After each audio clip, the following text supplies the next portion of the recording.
குடும்பத்துல கணவனுக்கு மனைவிக்கு சண்டை வந்துருக்கு. அதை தான் பெத்த புள்ள வந்து அந்த அப்பா அம்மா சண்டையை சமாதானப்படுத்தும். எப்படி?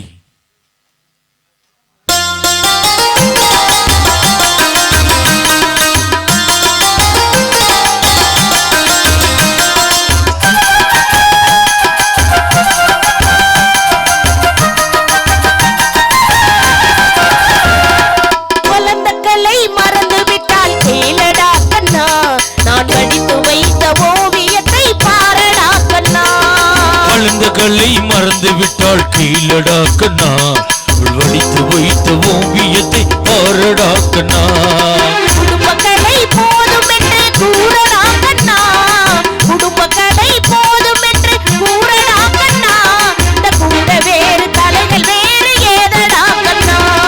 வளர்ந்த கல்லை மறந்து விட்டால் கீழடா கண்ணா, வடித்து வைத்த ஓவியத்தை